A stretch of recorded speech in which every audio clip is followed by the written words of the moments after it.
Olá, paz do Senhor Jesus, são todos bem-vindos a mais uma pré-aula da revista Adolescer Mais de 12 a 14 anos. Nossa pré-aula de hoje é a lição do número 12, que tem por tema o ID doméstico. A mensagem valiosa, vamos encontrar a seguinte passagem bíblica: E ser-me-eis testemunhas, tanto em Jerusalém como em toda a Judéia e Samaria e até os confins da terra. Atos 1:8. Professor, a nossa aula de hoje ela é muito interessante, ela é muito legal. Fala sobre o ID doméstico. Acredito que a maioria dos adolescentes tenha um sonho, uma vontade, o desejo de ser missionário, né? De ir para o campo missionário, de levar Jesus até os confins da terra. Até porque esse chamado tem que ser algo coletivo, é nosso dever falar de Jesus até o confim da terra. Quando Jesus morreu, deixou uma missão, falar dele para todo mundo até que ele venha. Então, nosso dever como cristão é falar de Jesus. Porém, alguns querem ir para outro país, para outro continente, mas nós devemos começar o nosso chamado missionário na nossa casa.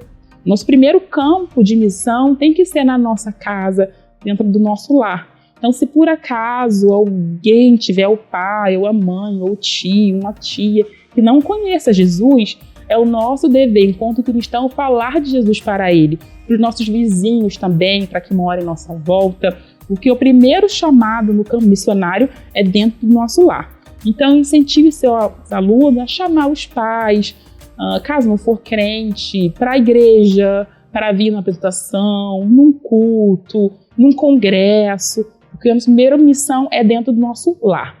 E outro ponto é o nosso comportamento. Uma vez que eu conheço Jesus, eu tenho que espelhar Jesus na minha vida. Então, um cristão, ele fica gritando, falando palavras ofensivas, falando palavras obscenas por aí? Não fica. Então, como é que é o comportamento de alguém que aceitou Jesus e tem Jesus na vida? Saudável, alguém que fala sorrindo, alguém que fala com tranquilidade, alguém que honra, alguém que respeita os pais. Então, tenha Jesus no falar e no agir também, tá bom? Dica da psicologia. Qual é a diferença entre tristeza e depressão, né? Vamos falar sobre isso. Cada vez mais comum, né? A gente tem adolescentes deprimidos, passando por um processo depressivo. Então, como é que eu sei que meu filho está triste ou está deprimido, tá? Tristeza é uma emoção, ela é uma emoção.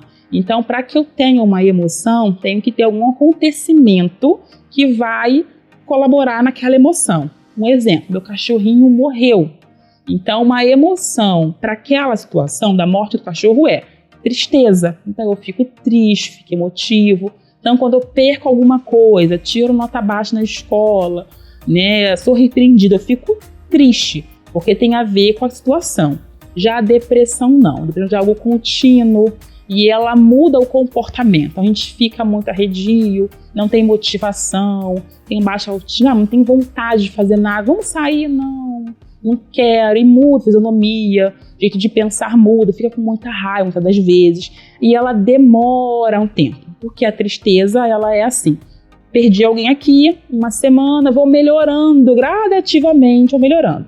A depressão não é uma melhora, então assim, você percebeu, um desabrio de humor do seu filho, tá muito fechado, tá muito arredio, tá sem motivação pra nada. O que ele amava fazer era jogar bola, não tá mais jogando. Sair com as amigas, não tá mais saindo.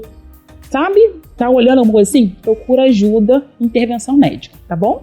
Antes de finalizar, professor, gostaria de lembrar você do seu Piltinho Adolescer Mais. O Piltinho é um recurso pedagógico feito com muito carinho para que seu adolescente tenha o maior aproveitamento do que foi falado e ensinado na lição. Tá bom? O tema do Piltinho dessa lição é resgatando o culto doméstico. E tem um pedacinho assim: resgate o culto doméstico em seu lar e fortaleça todos os integrantes da sua família na comunhão e intimidade com Deus. Na nossa lição passada, falamos sobre a questão da rede social, do uso do telefone, e às vezes fica tão sem tempo de orar em família, de cantar um louvor, mas no telefone a gente tem tempo. Então, assim, não tem idade para começar o culto doméstico, sabe? Começa você sozinha, começa com seu irmão, depois chama seu pai, e assim você vai. E o culto doméstico, ele é algo que pode ser algo bem sucinto. Canta um louvor, lê um versículo bíblico, trabalhe aquele versículo bíblico, o que você entendeu daquilo, o que seu pai entendeu, faça uma oração, encerre. Porém, esse culto bíblico, sabe, esse culto no seu lar, ele é muito importante para que o Espírito Santo se faça presente ali, traz de um louvor, de uma palavra, seu pai volta para Jesus, sua mãe volta, um tio volta. Então, inicie você hoje o culto doméstico, tá bom? Bem, eu vou ficando por aqui. Até semana que vem, se Deus assim permitir. A paz do Senhor até lá. Tchau, tchau.